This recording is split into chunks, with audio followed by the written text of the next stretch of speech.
السلام عليكم ورحمة الله وبركاته. أحلى إخوات ومتابعين في الدنيا، متابعين قناتي حكايات اليوتيوب. ده الجزء الثاني من فيديو الزوجة الناشز.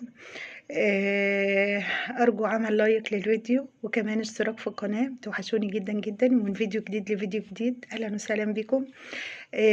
أنا وجهت كلامي الفيديو اللي فات للزوجة اللي بتسيء لسمعة جوزها، اللي بتسيء لسمعة زوجها في كل حتة.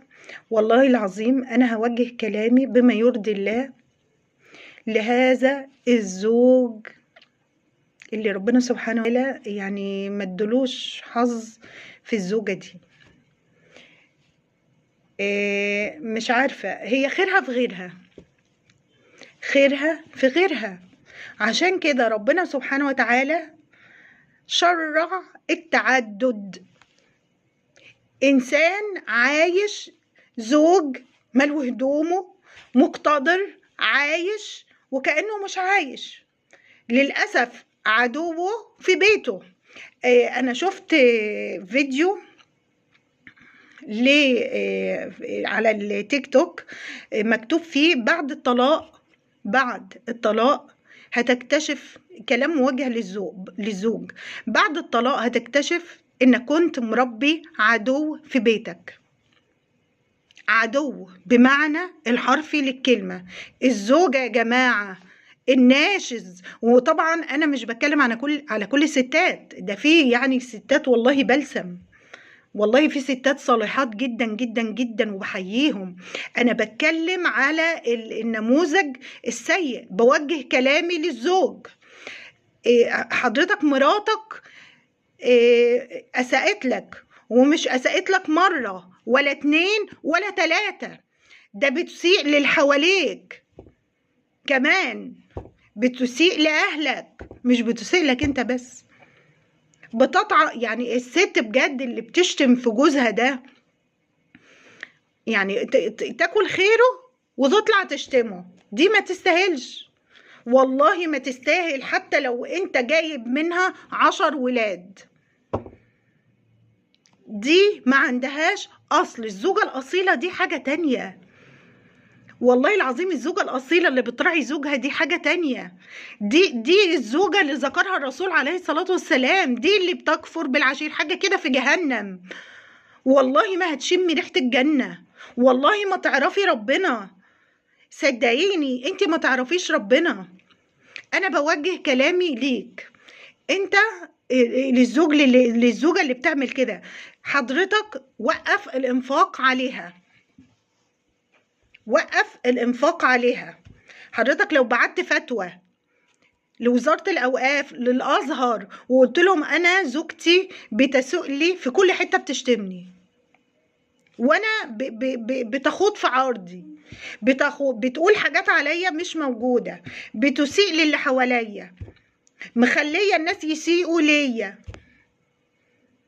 ما بتسمعش كلامي، عنيدة جدا، أقول يمين تقول شمال، غير مطيعة لزوجها فيما يرضي الله، مش فيما لا يرضي الله، فيما يرضي الله في الأمور الحياتية الطبيعية. هيقول لك إيه الزوجة الناشز؟ إيه يعني تعمل معاها إيه؟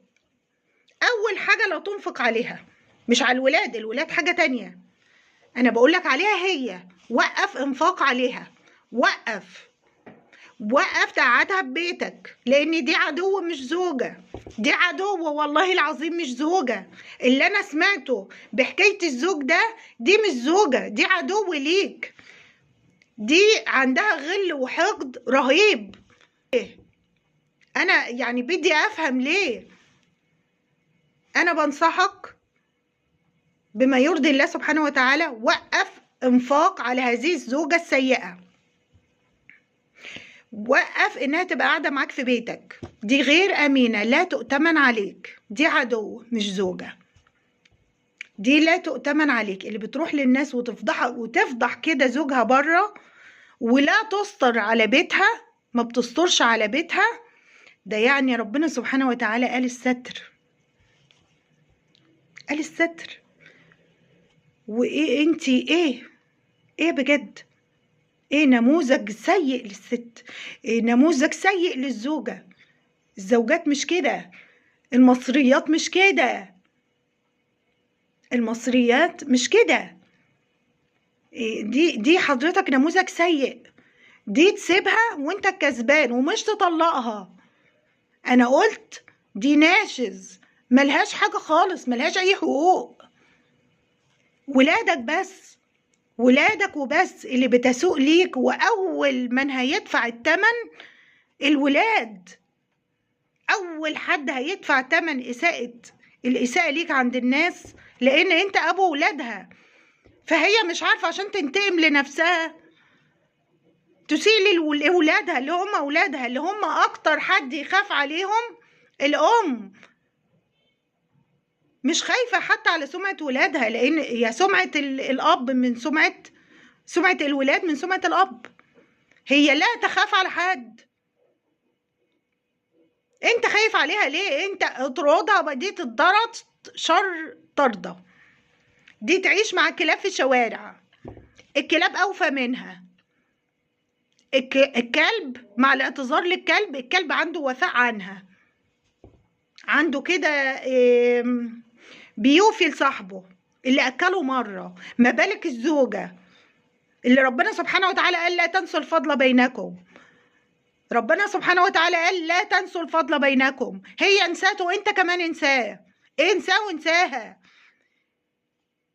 الستات كتير يا جماعه، الزوجه السيئه تتساب، الزوجه السيئه تتنسى نسيا منسيا.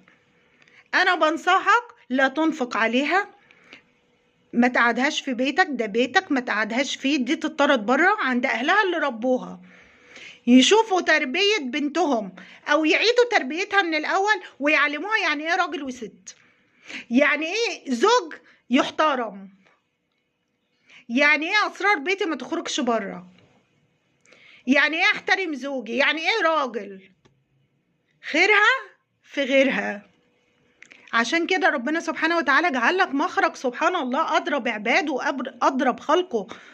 عدد يا سيدي الكل، ما تطلقش عشان ولادك، لكن عدد ليك الحق، عدد مثنى ثلاث رباع. انا اللي قلت؟ ربنا سبحانه وتعالى اللي قال. اداك الحالة دي كزوجة ما تعرفش ربنا سبحانه وتعالى، تمام، ولا تفضح ولا تقول ولا ترد حتى عليها، دي اعتبرها كلبة وبتهوهو. هو الكلب في الشارع ما بنردش عليه، لكن انت عندك اجراءاتك، انت تتحمل ليه حضرتك؟ انت راجل.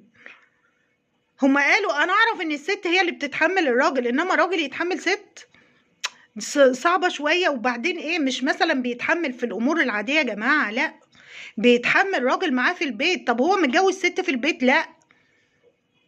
طب بصوا بره، ما هو ملقاش حاجة جوه عشان يبص لها. هو في حاجة جوه؟ ما هو ملقاش، ده الطبيعي، انت ما عفتهوش. سبحان الله، ابقى انا اللي خاربه بيتي بايدي واقول للناس هتخرب بيتي؟ سبحان الله يا جماعه. التعدد شرع الله، وبدون اذنها وبدون ما تقول لها انا هتجوز، ده حقك، ده حقك يا سيدي الكل. الزوجه اللي ما تراعيش ربنا في زوجها ما تستاهلش انها تبقى زوجه. الزوجه اللي ما تقدرش زوجها ما تستاهلش تبقى زوجه، ما تستاهلش ابدا عيش وملح زي ما بيقولوا وتقعد تحت سقفه، دي تطرد في الشارع. طب صح ولا لا؟ ايه رايك في زوجه بتفضح في زوجها عند الناس؟ قولي لي في التعليقات، لو انا غلطانه قولي لي في التعليقات ايه رايك في الزوجه دي بما يرضي الله بدون تجني على الست. لان انا الواحد مش بيروح يتجوز وخلاص، ده هو اكيد شاف المر، ده هو اكيد مش عارف يعيش، ده هو اكيد حطيه ابنك او اخوكي مكانه، هتقولي ايه ساعتها؟ هتقولوا له اتجوز يا ابني، يا ابني سيبها يا ابني. الزوجه الناشز تساب يا جماعه، مذكوره في ديننا وفي قراننا النواشز. انا بنصح كل زوجه تتقي الله في زوجها، بنصح كل زوجه تحترم زوجها. عندي حق ولا لا؟ عندي حق ولا لا؟ قولوا لي في التعليقات. توحشوني جدا جدا. للفيديو الجاي، بحبكم جدا قد عينيا. اشتركوا يلا في القناه بسرعه وفعلوا الجرس.